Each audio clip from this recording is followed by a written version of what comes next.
요 며칠 글로벌 증시의 반등세가 꽤 가팔랐는데요. 오늘은 또 하락하고 있습니다. 여전히 분수령이라는 얘기겠죠. 그렇기 때문에 한국경제TV에서 특별 대담을 또다시 준비했습니다. 수축 경제 시대로의 투자 전략인데요. 오늘 세 분 모셨습니다. 장재철 KB국민은행 자본시장 본부장 나오셨습니다. 안녕하세요. 네, 박상현 하이투자증권 전문위원님 나오셨습니다. 어서 오세요. 네, 오종태 타이거자산운용 이사님 나오셨습니다. 안녕하세요.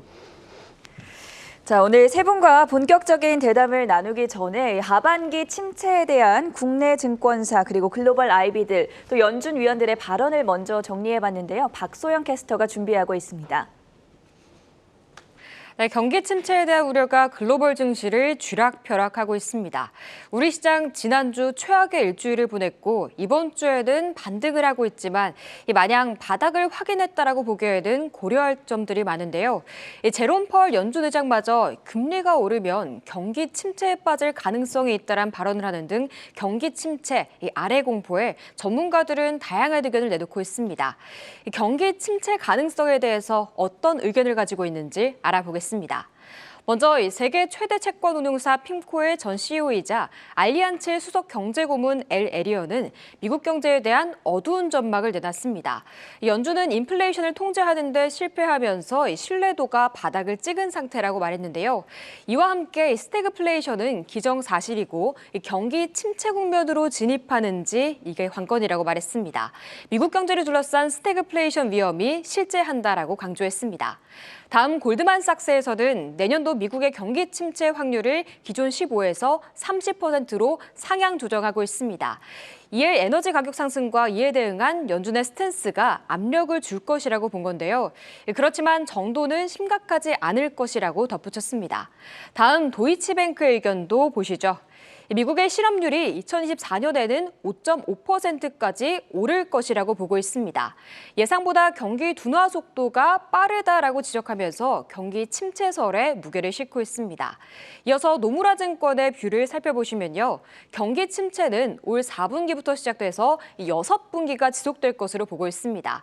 이는 인플레이션이 발생하더라도 중앙은행이나 정부의 부양책을 기대하기가 어렵기 때문인데요. 하지만 미국 가구의 높은 저축률을 고려하면 경기 침체 강도는 약할 것으로 예상된다고 말했습니다. 하지만 경기 침체설에 대해서는 반대 의견도 존재합니다.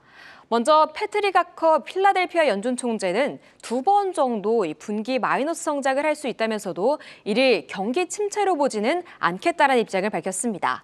다음 JP모건은 경기 침체는 없을 것이란 강력한 의견을 제시하고 있습니다. 이는 러시아와 우크라이나가 휴전에 들어갈 것이며 중국의 강력한 성장세로 인해 하반기 연율 물가 상승률이 9.4에서 4.2로 반토막이 날 것으로 보기 때문이란 근거를 댔습니다. 이어서 모건 스탠리의 의견도 살펴보시죠. 은행 시스템이 매우 안전하고 기업도 자본을 많이 보유하고 있다는 점에 집중했습니다. 그리고 소비자의 대차 대조표도 양호한 상황이라고 보면서 경기 후퇴 가능성은 여전히 50% 미만이라고 보고 있습니다. 마지막 호주 ANZ은행도 모건 스탠리와 비슷한 의견을 내고 있습니다. 다만 내년 미국 경제는 정체를 보일 것으로 예상한다고 말했습니다. 지금까지 경기 침체설에 대한 글로벌 전문가들의 의견 알아봤습니다. 네, 박소영 캐스터 수고하셨습니다. 네, 보시는 것처럼 글로벌 IB들이 이제는 경기 침체에 대해서 조금씩 글쎄요 시나리오에 들어가는 것 같은데요. 오늘 세 분 대담에 앞서서 지난번에 저희가 대담을 한번 해보니까 워낙 의견들이 많으셔가지고 제가 질문은 지정해서 드리겠지만 혹시 이 질문은 내가 생각이 좀 다르다라는 분들은 거슬하시면 제가 발언권을 좀 드리도록 하겠습니다.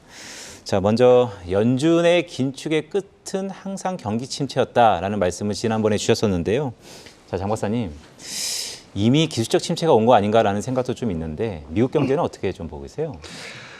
예, 저 요즘 주목하는 것은 소위 말해서 소프트 데이터, 경기 심리 지수라든지 아니면 체감 지수 이런 지표들은 굉장히 부진한 반면에 그런 것들을 늦게 반영하는 실물 지표들은 아직까지 뭐 양호한 모습을 보이고 있습니다. 그렇지만 미국의 그 연준의 금리 인상 사이클이 아직 그 중반을 넘어서지 못했다는 점, 그리고 금리 인상이 되면 앵커가 말씀하셨듯이 금융 상황이 긴축적으로 변하면서 소비와 투자를 이제 제약하게 됩니다. 그래서 궁극적으로는 내년도 상반기 중에 미국 경제가 경기 침체 국면에 빠질 확률이 앞에서 이제 리포터께서 말씀하셨듯이 좀 높아지고 있는 상황이고요.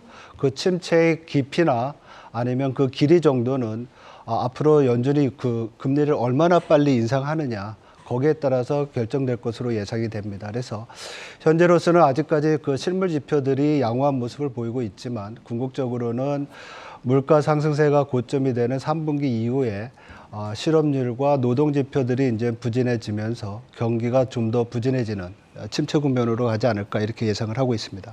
네, 연준의 긴축 속도가 변수이지만 내년 상반기에 경기 침체 가능성이 높다라는 말씀을 주셨었는데요. 자, 두 분의 스탠스도 한번 확인하고 가죠. 먼저 박상희 의원님, 예, 뭐 침체에 온다고 보세요? 어떻게 보세요? 예, 뭐 올 가능성 사실 커진 거는 부인할 수 없을 것 같고요. 뭐 앞서 얘기하신 것처럼 이제 연준의 긴축에 대한 뭐 사이클 자체가 아직은 이제 저희가 좀 더 지켜봐야 되는 부분들이고, 또 이제 우크라이나 문제라든지 이러한 변수들 자체가 여전히 좀 특히 이제 유가라든지 이러한 변수 자체가 이제 겨울에 가서 어떤 식으로 사실은 또 움직이냐에 따라서 사실 상황이 좀 많이 변화될 수가 있는 것 같습니다. 다만 이제 저는 좀 미국 경기에 대해서 그래도 좀 긍정적으로 좀 보는 사항들인데요. 그 이유 중에 하나는 이제 우리가 노동시장에 있어서의 지금 어떻게 보면 뭐 타이트하다는 이제 연준이 표현을 쓰는데, 그것이 이제 한편에서 보면 이제 물가 압력이라는 부분에 상당히 좀 높이는 요인이긴 하지만 또 다른 측면에서 보면 사실은 이제 소비라든지 또 어떤 부채 리스크를 사실 좀 방어할 수 있는 주요한 힘으로 좀 작용하고 있는 것 같습니다. 그래서 이전과는 다르게 사실은 뭐 미국뿐만 아니라 중국을 제외해놓고 전 세계가 사실 노동시장 자체가 상당히 좀 안정세를 좀 유지하고 있다라는 부분 자체가 저는 조금 긍정적으로 좀 보고 있고요. 또 한 가지는 이제 미국 경기와 관련돼서 뭐 어제 발표된 이제 내구재 수출이라든지 이런 것들도 보면 여전히 좀 강한, 그러니까 투자 자체가 여전히 좋다라는 부분이죠. 이제 그 배경에는 사실은 미국이 뭐 최근에 기술주라든지 조정은 있긴 했지만 사실 이 디지털 경제라든지 뭐 이러한 기술 패권에 있어서 미국이 좀 우위권을 좀 갖고 그러한 것들을 계속 늘려 나갈 수밖에 없는 이러한 어떤 전환 국면에서 어떤 투자 사이클이 계속 유지가 된다라고 하면 글쎄요 뭐 침체라는 부분 자체를 좀 피하기는 어려울 수 있다 하더라도 상당히 좀 완만하게 조금 넘어갈 수도 있는 가능성은 잠재 있다라고 좀 판단을 하고 있습니다. 네, 박상희 위원님의 얘기를 쭉 들어보니까 침체 가능성이 높아진 건 사실이지만 소비가 튼튼하고 또한 투자도 역시 활발하기 때문에 침체가 온다면 좀 짧을 수 있다라는 생각으로 좀 들리기도 합니다. 자, 오정태 이사님, 침체는 어떻게 보세요? 지금 그 경기 침체에 대한 그 얘기들을 사실 시청자분들이 좀 지겨울 정도로 지금 최근에는 이미 많이 들으셨을 거예요. 이미 그 시장은 전문가 레벨에서가 아니라 시장의 가격 차원에서 이미 경기 침체가 오느냐 마냐는 OX 스케줄을 이미 푼 상태입니다. 온다라고 이미 풀었고요. 그렇기 때문에 이제는 이게 얼마나 길이가 길어질 것이냐, 그리고 얼마나 강할 것이냐, 이것이 시장에서 우리가 판단해야 될 부분이지. 경기 침체가 오냐 마냐는 이미 시장에 들어와 있고요. 그래서 저는 이제 페드에 대해서 처음에 이제 말씀을 하셨기 때문에 페드가 지금 지난 1년 동안 계속 뒤처져 왔다, 못하고 있다, 신뢰가 떨어졌다 이런 부분들의 얘기가 모든 사람들이 너무 많이 얘기하는데 모든 사람들이 똑같이 얘기하는 포인트로는 차이를 만들 수가 없습니다. 그래서 지금 페드에 관련돼서 가장 중요한 차이는 지난 50년 동안 그 페드에 대해서는 절대적인 신뢰를 얻게 된 부분은 경제는 수요와 공급으로 구성이 되지 않습니까? 근데 공급 차원에서는 세계화와 미국의 패권 하에서 자동적으로 효율화가 스스로 알아서 진행되기 때문에 페드가 수요에 대해서 쓰는 금리나 유동성 정책이 마치 경제의 참여자들한테는 페드가 수요와 공급의 모든 문제를 해결하는 사람이구나 라는 인지를 지난 50년간 만들어 왔습니다. 근데 이번에 지금 겪고 있다시피 공급에 관련 부분은 페드가 결정하는 부분이 아니라는 것을 이제야 알기 시작하고 있는 상황이기 때문에 페드가 못한 부분도 있지만 시장이 페드의 역할을 정확하게 이해하지 못하고 기대를 너무 많이 한 부분도 있었는데 그 부분에 대한 조정이 최근에 이루어져서 이번에 페드에서 파월 의장이 경기 침체를 인정한 부분이 그러한 차이점을 좀 줄여주는 상태가 된 것 같아서 이제는 페드가 현실 인식은 됐고 그래서 고칠 수 있는 수단이 있어 없어 라는 부분이 이제 중요해진 그러한 문제의 성격이 두 가지가 좀 바뀌어가는 구간에 오늘 저희가 서 있지 않나 싶습니다. 네, 오정태 이사님이 좀 재밌는 얘기를 하셨어요. 사실 연준의 그 독립성과 신뢰에 대해서 오히려 더 부정적으로 보는 시각도 일부분 있는데 좀 긍정적으로 해석하시면서 자, 이제는 해결 방안이 남았다라는 말씀을 주셨는데 제가 점핑해서 좀 여쭈겠습니다. 그 해결 방안이 어떤 걸까요? 지금은 굉장히 어려울 것 같아요. 지금 새로운 사람들의 기대치가 조정이 이제 됐는데 게다가 페드가 독립적이지 않다라는 평가를 지금 최근에 많이 받고 있는 것처럼 정치적인 이슈가 미국 국내 정치뿐만이 아니라 글로벌 정치라는 두 가지가 어떻게 자리 잡느냐에 따라서 페드가 해야 될 방향들이 굉장히 많이 바뀔 건데 그 부분이 아직 선제적으로 결정이 되지 않고 지금도 이제 G7 회의가 열리고 있지 않습니까? 그러한 과정에서 나오는 부분들을 확인하고 그 조건 하에서 이제 조건 하에서 문제를 풀어야지 조건이 안 정해져 있는 상태에서 지금 풀기가 좀 어려워서 좀 답답하시겠지만 조금은 더 상황을 지켜보셔야 될 것 같습니다. 네, 조금은 상황을 좀 지켜볼 필요가 있다라는 말씀을 주셨는데 자, 장 박사님 사실 워낙 오늘은 색깔이 있으신 분들을 제가 모셔가지고 조심스럽게 여쭈는데요. 자, 지금 오정태 이사님께서 연준이 잘하고 있다. 오히려 지금부터 풀어갈 가능성이 높다라는 말씀을 주셨어요. 자, 어떻게 보세요? 연준이 잘하고 있다고 보세요? 아니면 오히려 파월과 그 바이든의 회동 그 이후에는 독립성이 훼손된 거 아닌가라는 우려도 있는데 전반적으로 어떻게 좀 보고 계세요? 예, 지금 말씀하신 대로 볼 수도 있고요. 또 다르게도 볼 수 있습니다. 왜냐하면 연준의 그 뭐 듀얼 맨데이트 해서 연준이 중앙은행으로서 가져야 될 두 가지 목표가 물가 안정과 최고 그 뭐 고용 달성이죠. 그리고 바이든 입장에서 보면 이번 11월 중간 선거에서 이겨야 되는 상황이고 두 가지의 어떤 정치와 경제 수장들이 모여서 해결해야 될 문제가 딱 공통점이 있습니다. 바로 인플레이션이죠. 그런 점에서 해결할 공동 목표가 있다는 점에서 뭐 협력하는 것이 과연 이것이 이제 뭐 연준의 중앙은행의 정치적인 어떤 독립성 아니면 뭐 정책에 있어서의 독립성이 훼손되느냐, 요거는 좀 판단해 봐야 될 문제 같은데요. 여태까지 이제 연준의 그런 어떤 인플레이션 안정이나 기대 인플레이션 뭐 고착에 대한 이러한 목표에 그거로서의 정책으로서 금리 인상이 여태까지 좀 늦었다는 비판은 있었습니다. 그리고 파월은 얼마 전에 그걸 또 시인도 했었고요. 그렇지만 최근에 이제 연준이 금리 인상의 속도, 폭을 빠르게 가져가고 있습니다. 그래서 베이비 스텝 25bp에서 빅 스텝 50bp로 올렸고요. 그 다음에 75bp로 6월 달에 올리고 7월 달에 또 계획을 하고 있습니다. 그래서 이러한 일련의 연준의 정책 금리 그 결정 행보를 보면 소위 말해서 빠른 금리 인상을 통해서 인플레이션과 기대 인플레이션을 안정시키려는 목적에 상당히 부합하는 그런 어떤 노력을 하고 있는 것이 아니냐 이렇게 판단해 볼 수 있을 것 같습니다. 그래서 사실 최근 나온 기대 인플레이션 자체로 놓고 보면 뭐 시장 예상보다 아니면 예비치보다 낮아져서 기대 인플레이션이 좀 안정되고 있는 게 아니냐 이러한 것들이 최근에 주식시장에 그 랠리를 가져왔는데 이러한 부분에 이러한 연준의 공격적인 금리 인상이 어느 정도 기여한 것이 아니냐 이렇게 평가해 볼 수 있을 것 같습니다. 자, 세 분의 이야기를 다 들어보니까 어느 정도 수축 경제에 진입을 했다라는 건 컨센서스가 형성이 된 것 같고요. 그 과정에서 연준의 통화 정책이 굉장히 중요한 역할을 하고 있는데 이번 주죠. 이제 이달 말 연준이 가장 신뢰하는 물가 지표 중 하나인 5월 미국의 PCE 개인 소비 지출이 발표가 됩니다. 박상현 위원님께 질문을 드리고 싶은데 5월 PCE 예상과 여기에 대한 시장 반응은 어떨 거라고 전망하십니까? 예, 뭐 이미 5월달 소비자 물가에서 사실은 저희가 뭐 이미 확인을 한 것 같고요. 뭐 지금 예상치 자체도 뭐 전월에 비해서 상당히 좀 올라가는 뭐 또 지금의 상황으로 봐서는 뭐 떨어지기가 좀 쉽지 않은 어떤 그러한 상황들입니다. 그래서 뭐 PC 물가 자체는 상당히 높게 나올 수밖에 없을 것 같고요. 다만 그 5월달 소비자 물가에서 어느 정도는 그 충격, 그러니까 그것 때문에 뭐 미연준이 이제 자이언트 스텝으로 각오하는 이러한 것들이 이미 진행이 된 부분들이기 때문에 이번 PC 물가 부분에 있어서의 어떤 쇼크라고 할까요? 그것은 상당히 좀 제한적이지 않을까라는 쪽에 좀 저는 생각을 하고 있습니다. 네, PC의 물가가 곧 발표 예정인데 일단은 뭐 미리 반영된 거 아니냐라는 좀 시각을 주셨는데요. 자, 오정태 이사님, 7월은요. 저 개인적으로 국제 유가가 매우 중요한 분수령인 것 같습니다. 뭐 바이든과 사우디의 만남이 어떻게 결과가 나올 수도 하나의 이벤트이지만요. 자, 복잡계 띠오리를 많이 주창하시잖아요. 수요 공급 외에 정치, 사회, 문화 전반적으로 봐야 된다. 이 국제 유가에 관련돼서는 7월달 어떻게 이벤트를 보고 계세요?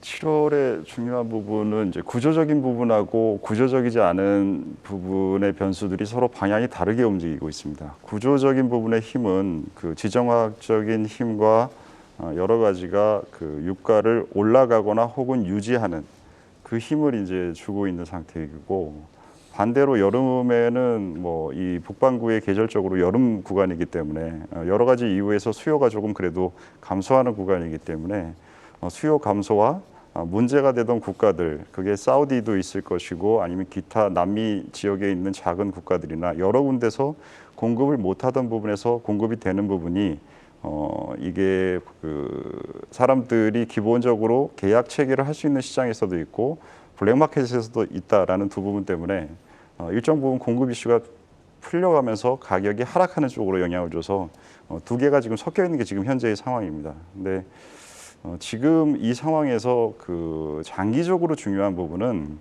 러시아와 중국이 정말로 팀인가라는 부분입니다.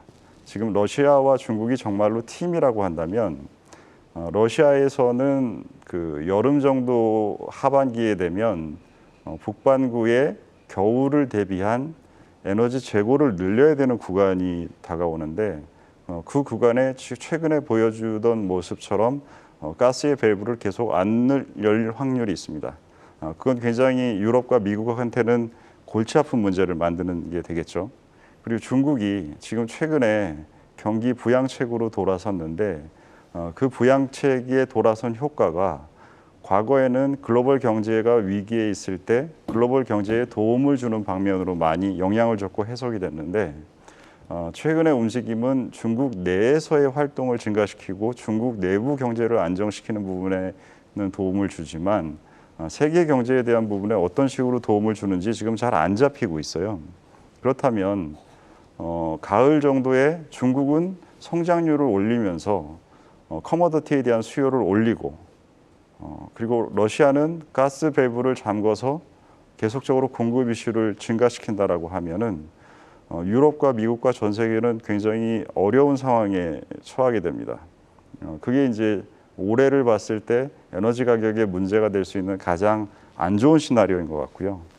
반대로 좋은 쪽의 시나리오를 보면 지금 현재 미국에서 그 유럽의 그 가격에 제한을 주면 수입을 허가한다라는 그러한 그 전보다 완화된 조치들이 지속되고 있습니다. 이 부분은 중간 선거 관련된 부분과 지금 러시아가 우크라이나 지역의 동쪽 지역의 그 점령한 지역에 대한 안전 구도를 올해 안에는 이 정도 선에서 마무리하고 넘어가겠다라는 판단이 된다라면 미국과 러시아 양쪽 측면에서의 지정학적인 휴식 구간에 들어갈 수 있는 가능성이 생길 텐데요. 그 가능성이 생겼을 때가 가장 그 에너지 가격이 다시 하락할 수 있는 상황이 될 것인데 둘 중에 무엇을 베팅해야 되나라는 것은 굉장히 확률이 좀 비슷해 보이고 그래도 둘 중에 하나를 꼭 베팅을 해야 된다라고 하면 첫 번째 문제가 좀 더 될 확률을 아직은 좀 인지를 많이 하고 있어야 될 것 같습니다. 국제유가의 일단 업사이드 리스크에 대해서 좀 더 무게를 주신다라는 말씀을 주셨습니다. 근데 오정태 이사님의 그 발언 중에서 사실 우크라이나와 러시아발 리스크는 봉합 가능성이 있는데 서방 세력 간의 봉합이라서 우크라이나는 거기서 좀 빠진다라는 좀 무시무시한 얘기도 안에 좀 들어있는 것 같습니다. 자, 장 박사님, 거시경제 얘기 좀 여쭐게요. 최근 금리 인상 기조가 지속되면서 가계, 기업, 정부 일단 부채가 많은 것에 아픈 손가락, 좀 치약거리가 있을 것 같습니다. 어느 쪽으로 좀 보세요? 올해 들어서 이제 금리 인상이 이제 되면서 글로벌 경제의 위기에 대한 경고음이 이제 많이 이제 나오게 됐습니다. 그래서 뭐 일부에서는 신흥시장국의 부도 가능성 이런 부분도 제기가 되고 있고요. 얼마 전에 S&P 글로벌에서는 이번 금리 인상 사이클에서 선진국과 신흥시장 국가들 중에서 어떤 나라들이 위험할까 이렇게 해서 그룹핑을 했던 부분이 있습니다. 뭐 다 아시다시피 선진국 같은 경우에는 최근에 ECB가 소위 말해서 Financial Defragmentation에서 주변국들 스페인이나 그리스, 이탈리 이런 나라들의 국채 금리가 이제 높아지는 것을 경계해서 PEPP를 뭐 유동적으로 좀 플렉시블하게 운영하겠다 이런 발표도 했었는데요. 신흥시장 국가들 중에서는 선진국 같은 경우에는 이런 어떤 유동성 공급 이런 장치들이 있지만 신흥시장국에는 좀 어려운 점이 있을 수 있습니다. 왜냐하면 금리가 올라가게 되면 특히 미국 금리가 올라가게 되면 달러가 강세가 되고 외화 부채가 많은 국가들이 소위 말해서 이제 외환 위기에 빠질 가능성이 있는데 이번 그 S&P 글로벌에서의 그 분석에 따르면 지금 전쟁하고 있는 우크라이나나 브라질 아니면 브라질 그리고 인디아 이런 몇 개 나라들이 위험에 있는 것으로 이제 분석이 됐습니다. 그런데 중요한 점은 글로벌 금융위기 이후 그리고 코로나 위기를 겪으면서 이런 나라들의 부채가 많이 늘어난 건 사실인데 더 중요한 그 외채 부분은 상대적으로 좀 감소하거나 증가가 제한됐다는 점이 이런 위기를 좀 약화시키는 부분이 아닌가 이렇게 생각이 됩니다. 그렇다고 보면 정부 쪽에서의 부채 위기가 아니라고 보면 이제 민간 부채를 고민을 해야 되는데요. 저는 이게 더 큰 문제라고 생각을 합니다. 왜냐하면 앞에서도 이제 얘기를 했지만 경기가 침체 국면에 빠진다. 그 침체가 얼마나 깊을지는 모르고 얼마나 오래 갈지는 모르지만 현재 예상되는 것은 그 깊이는 얕다고 하더라도 어쩌면 기간은 길어질 수 있다는 것이거든요. 왜냐하면 보통 경기가 나빠지면 소위 이제 정부의 거시 정책이라는 것은 반경기적, 카운터 시클리컬해서 경기가 나쁘면 뭐 금리도 내리고 정부 지출도 늘리고 이래야 되는데 우리가 고물가에서 인플레이션이 안정된다고 하더라도 물가 수준 자체는 높을 가능성이 큽니다. 그래서 경기가 나쁠 때 금리를 빨리 내리지도 못하고 또 정부가 지출을 빨리 하지도 못합니다. 네. 그 얘기는 민간 부분이 이러한 경기 부진에 빠질 그 기간이 길어지기 때문에 그만큼 민간 부분에 있어서의 부채 문제는 시간이 갈수록 좀 악화될 수 있는 부분도 있어서 이런 부분에 대한 뭐 마이크로 레벨에서 정부의 대책이나 또 민간 부분에서의 또 대응도 필요하다고 생각이 듭니다. 금리 인상 기조 속에 가계와 기업 그리고 국가의 연쇄 붕괴 발생 가능성 선진국과 신흥국을 좀 비교해서 말씀을 해주셨고 가계 부채가 뇌관이 될 수 있다라는 점에 대해서 또 우려 섞인 목소리를 전해주셨습니다. 사실 국내 시장을 분석할 때 저희가 또 하나 걱정스러운 눈길로 바라보는 것이 바로 환율 변동성인데 박상현 위원님 지금 환율 시장 변동성이 굉장히 심하고 1,300원을 넘어섰다가 오늘은 조금 안정세로 내려오는 것 같은데요. 환율 시장의 이제 위기 상황의 징표다라는 분석이 있고 반면에 예전과 비교했을 때 어떤 새로운 기준인 뉴노멀의 시각으로 바라봐야 된다라는 반대의 시각도 있습니다. 이 부분에 대해서는 어떻게 보십니까? 예, 일단 뭐 1,300원 선이라는 게 우리가 뭐 이전에도 항상 이제 위기의 어떤 뭐 전조 비슷하게 사실은 이제 역할을 해왔기 때문에 이번도 이제 1,300원 선을 뭐 잠깐이지만 이제 터치를 하고 내려온 이러한 흐름들 자체가 그렇게 뭐 썩 달가운 상황은 분명 아닐 것 같습니다. 특히 이제 뭐 외부의 여러 가지 이제 우려 자체도 상당히 이제 증폭이 된 부분들이 있고 또 내부적으로 보게 되면 국내 이제 무역 수지 적자 규모 자체가 갈수록 좀 더 커지는 이러한 모습인 것 같고요. 또 앞서 얘기하신 대로 이제 국내도 이제 금리 뭐 7월달 뭐 빅스텝 얘기가 나오면서 여러 가지 부채에 대한 문제도 사실은 커지고 있고 또 국내 경기에 있어 가장 또 우리나라 수출 경기에 가장 중요한 이제 IT 업황에 대한 우려감도 사실은 좀 더 커지고 있는 상황들이어서 전체적으로 보게 되면 1,300원이라는 수치 자체가 또 외국인 매도세도 많고 해서 썩 이렇게 뭐 한편에서 위기 신호로 좀 볼 수 있는 부분들인데 아까 뭐 앵커께서 말씀하신 대로 이전에 1,300원 레벨과 그럼 뭐가 다르냐라는 부분에서 보게 되면 이 달러 수급 면에서 사실은 조금 그러니까 저희 펀더멘탈에 비해서 달러 수요 자체가 좀 뭔가 많다. 그러니까 그 얘기 자체는 우리나라 연기금이라든지 또 이제 서학개미로 대변되는 이제 개인 투자, 해외 투자를 하시는 이 과정 속에서 달러 수요 자체가 과거에 비해서 엄청 많이 늘어났습니다. 특히 이제 팬데믹 이후에 이제 많이 늘어났고 더구나 우리나라 대표적인 국민연금 자체가 이제 해외 투자를 나가는 데 있어서 과거에는 이제 해지를 하면서 사실은 이제 나갔었는데 최근에는 이제 해지를 하지 않고 그냥 나가는 이러한 흐름들 자체가 좀 달러 수요 자체가 이전보다 사실은 좀 많아진 부분, 뭐 이 부분도 사실은 국내 펀더멘탈에 비해서 원달러 환율 자체가 조금 올라간 부분들이 있고요. 또 하나 이제 중요한 그 원달러 환율 1,300원 레벨 때, 그러니까 우리가 경험했던 게 이제 13년 전에 이제 2009년 당시인데요. 네. 그 당시하고 이제 우리나라의 그 뭐 해외 순자산 이러한 규모를 보게 되면 지금 1분기 말 기준으로 보면 7천억 달러 정도 순자산을 갖고 있습니다. 그런데 2007, 8년에도 이제 마이너스였죠. 순부채 상황이었죠. 그러니까 그러한 식으로 우리나라의 지금 자산 자체가 일단은 많다라는 부분 자체가 상당히 좀 중요한 부분들인 것 같고요. 또 한 가지는 이제 뭐 이렇게 금리 인상 또는 이제 작은 경색이 왔을 때 문제가 되는 게 단기 외채의 어떤 상환 문제인데 지금 우리나라 외환 보유고 대비 단기 외채 비율이라든지 뭐 이러한 것들을 보게 되면 상당히 안정적, 과거에 비해서 상당히 조금 줄어든 상황들입니다. 그래서 이전에 1,300원 레벨대에서는 사실은 그러한 지표들도 안 좋았고 또 이제 경상수지라든지 이런 것들도 적자였는데 지금은 뭐 다행스럽게 아직까지는 흑자인 상황들이라서 전체적으로 봤을 때는 그 1,300원 레벨대 뭐 위기 신호일 수는 있긴 하겠지만 이전과는 좀 차별을 둘 수 있다라는 쪽에 좀 생각을 하고 있고요. 다만 이제 이 1,300원 레벨대에서 이제 올라가기 시작한다. 만약 그것은 또 다른 정말 뭐 외부가 됐든 내부가 됐든 어떤 신용에 대한 위기 뭐 이러한 것들이 사실은 좀 이제 불거지는 그러한 신호로 좀 볼 수가 있는 부분들이어서 1,300원 이상에서의 어떤 추세적인 상승 흐름이 만약 포착된다라고 했을 때는 상당히 이제 국내 금융시장에는 조금 경고가 울리는 그러한 상황으로 봐야 될 것 같고요. 최근 뭐 원달러뿐만 아니라 사실은 그 우리 주변에 뭐 홍콩 달러라든지 이러한 것들도 보면 다소 좀 불안한 모습을 사실 네. 좀 보이고 있습니다. 그래서 전체적으로 봤을 때는 조금은 그 미국 금리 인상 사이클과 관련된 약간의 좀 위험 신호가 분명히 조금은 이제 켜지기 시작을 했다라는 정도만 좀 인식을 해야 될 것 같습니다. 네, 위원님 말씀을 쭉 들어보니까 사실 달러원의 1,300원이면 과거와 같은 위기인데 이번에는 달러 수요도 그렇고 외채도 그렇고 다소 좀 안정적인 부분이 있어서 지금 수준이 바로 위기로 인식되기에는 좀 어폐가 있다라는 말씀을 들리는데요. 그럼 여기서 제가 점핑해서 하나 좀 여쭐게요. 좀 곤란한 질문일 수도 있습니다. 7월 13일 날 한은이 있는데요. 자, 외환당국이 개입을 꽤 많이 했는데도 1,300원이 열렸습니다. 물론 한국은행이 뭐 외환시장을 공식적으로 컨트롤하지는 않죠. 최근에 물가를 잡겠다고 나서고 있고요. 자, 한은의 빅스텝 가능성에 대해서는 어떻게 보세요?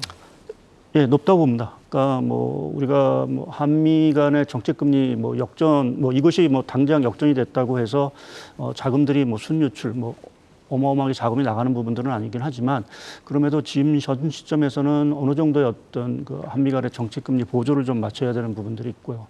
또 한 가지는 국내 물가 압력을 들 수가 있을 것 같습니다. 최근 뭐 전력 가격 어저께죠. 이제 전력요금도 올리고 하는 상황들이었는데 6월달 뭐 다음 7월 초에 발표된 6월달 물가를 보게 되면 6%가 사실은 넘어갈 가능성이 커 보이고요. 뭐 이미 추경호 장관께서 6, 7, 8월에 이제 6%대 물가를 얘기를 하신 그러한 상황들이기 때문에 그렇게 보면 물가에 대한 우리나라의 기대 심리 뭐 이러한 것들도 조금은 좀 진정시킬 수 필요가 있다라는 측면에서 보게 되면 한은이 7월 달에는 좀 빅스텝으로 나서지 않을까라는 좀 생각을 하고 있습니다.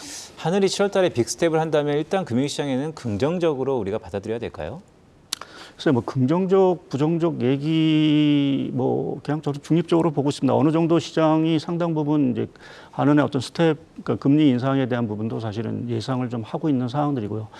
더구나 미국이 75bp의 어떤 자이언트 스텝을 간 상황들이기 때문에 현 시점에서 우리나라가 만약 25bp 인상을 간다라고 하면 오히려 그러한 것들이 뭐 말씀드린 뭐 한미 간의 정책금리 역전 뭐 이러한 것들의 우려 자체를 조금 더 심화시킬 수 있는 부분도 있기 때문에 어찌 보면 그 한은이 50bp 인상을 하면서 그러한 어떤 우려 이러한 것들을 좀 진정시킬 수도 있지 않겠느냐라는 쪽에 좀 생각을 하고 있습니다.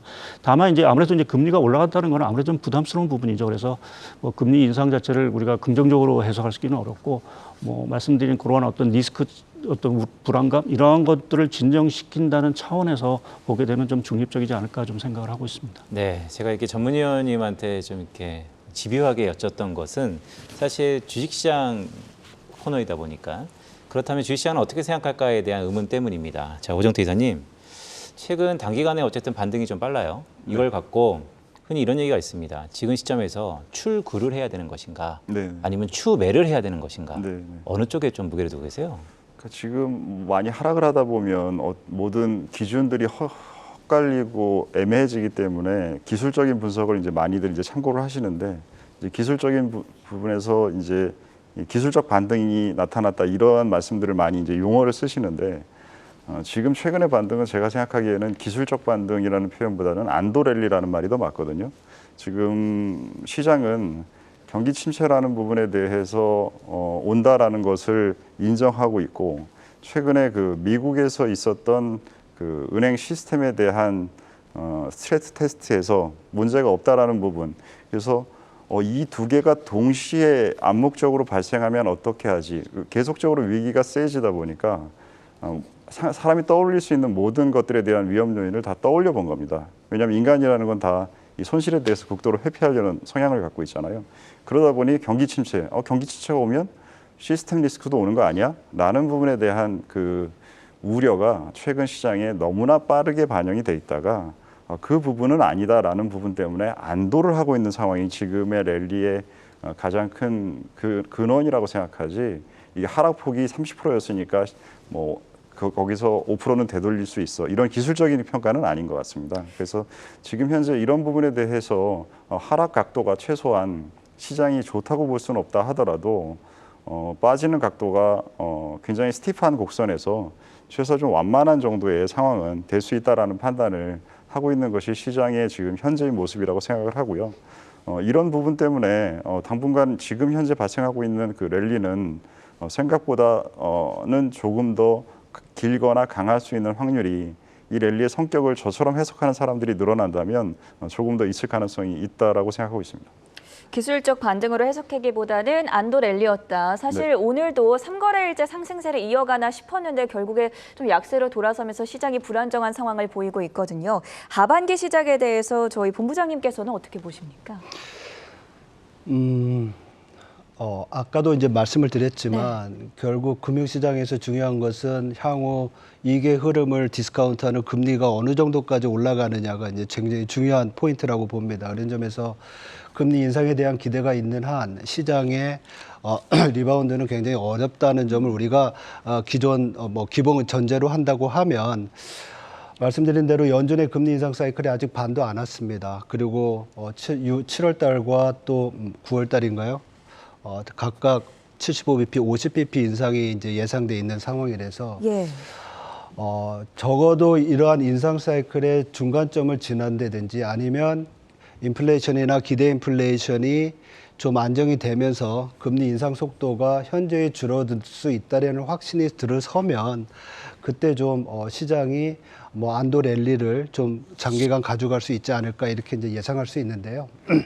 얼마 전에 IB 보고서를 보니까 올해의 그 글로벌 시장의 상황이 1973년과 상당히 비슷하다 이렇게 얘기를 합니다. 그때 국제 유가가 굉장히 많이 올라가면서 인플레이션이 미국 인플레이션 기준으로 8%대를 기록을 했었죠. 그렇지만 당시에는 이제 워낙 고금리 시대라서 정책금리 수준은 11%대였습니다. 지금은 1.75%로 낮지만, 근데 중요한 것은 1973년도에 한번 이제 주가가 빠지고 난 다음에 경기 침체 우려로 그 다음에도 추가적으로 내려왔다는 것입니다. 그래서 2년 동안 약 한 48% 정도 고점 대비 하락세가 있었는데, 그때와 지금을 똑같이 비교할 수는 없겠죠. 그렇지만 몇 가지 이제 말씀드렸던 공통점, 첫째, 국제 유가가 높았다. 네. 그리고 인플레이션이 상당히 높았다.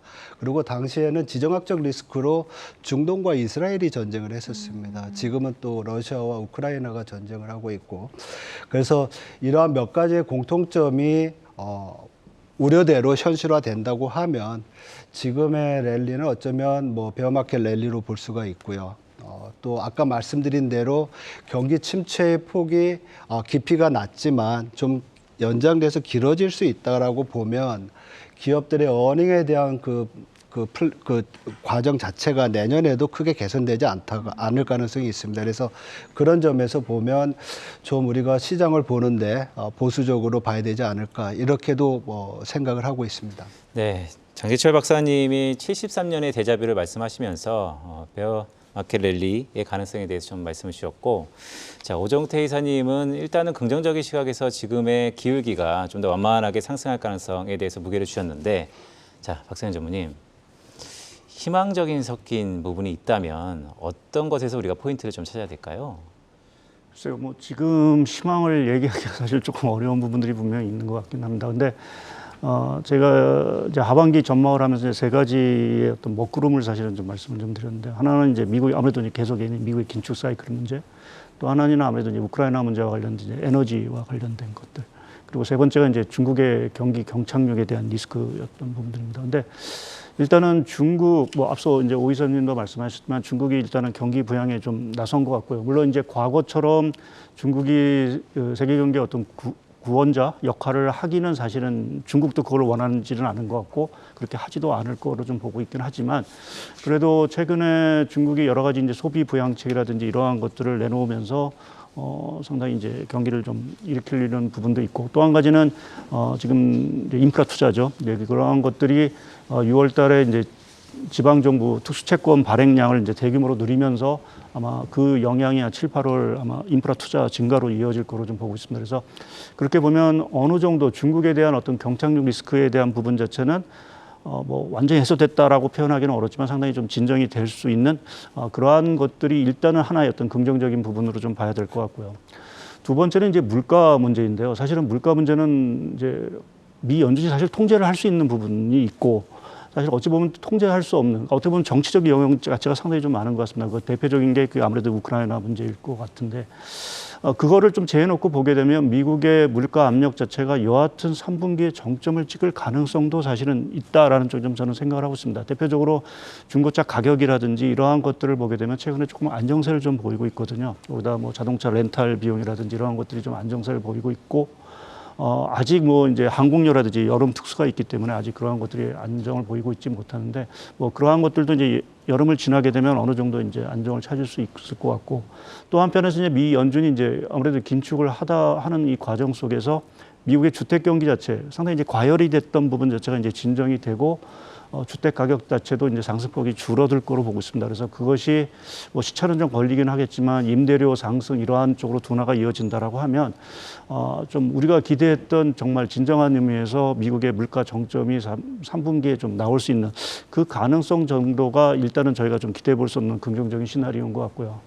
그리고 가장 중요한 건 사실은 제가 보는 그 우크라이나 문제인 것 같습니다. 그러니까 지금 우크라이나 문제로 대변되는 이 에너지에 대한 불확실성, 그러니까 특히 이제 겨울철을 앞두고 과연 이제 이 뭐 대표적으로 미국과 이제 러시아의 싸움이 되겠죠. 이것이 과연 어떤 식으로 이제 흘러갈 건지, 뭐 G7 회담에서 유가 상한제, 뭐 이러한 러시아산 유가 상한제를 도입하는 것도 사실은 유가 안정의 한계가 분명히 있을 것 같고요. 또 최근에 보게 되면 뭐 아무래도 러시아가 뭐 그러한 움직임에 뭐 유럽으로 가는 그런 가스관 밸브를 일부 잠그는 이러한 조치를 좀 보이고 있어서, 과연 겨울철에 우리가 그 이 에너지 대란이라는 부분을 피할 수 있다라고 하면 사실은 뭐 상당히 좋은, 뭐 물가에도 그렇고 경기에도 긍정적인 수 있는 부분들이 있는데, 만약 그것을 피하지 못하고 겨울철에 우리가 에너지 대란, 거기에 따른 뭐 유가라든지 천연가스의 불안을 사실 맞이한다라고 하면 뭐 물가 불안을 넘어서 그때는 사실은 가장 저희가 회피하고 싶은 신용과 관련된 리스크들 자체가 상당히 불거질 수 있다. 그것이 대표적으로 유럽도 뭐 이탈리아 문제가 아니라 회사채 스프레드도 사실 커질 수 있는 부분들도 있고요. 또 연쇄적으로 일부 이제 이머징 국가에도 사실은 부정적인 영향들, 뭐 이러한 것들이 커질 수 있고, 뭐 중국도 자유롭지 못하겠죠. 그래서 뭐 긍정적인 부분 자체는 뭐 보이기는 하지만 여전히 지금 커다란 불확실성 자체가 아직 좀 대기하고 있다라는 부분에서 보게 되면 하반기에 아직 먹구름이 거친다라고 얘기 드리기가 조금 이른감이 있다라고 좀 판단을 하고 있습니다.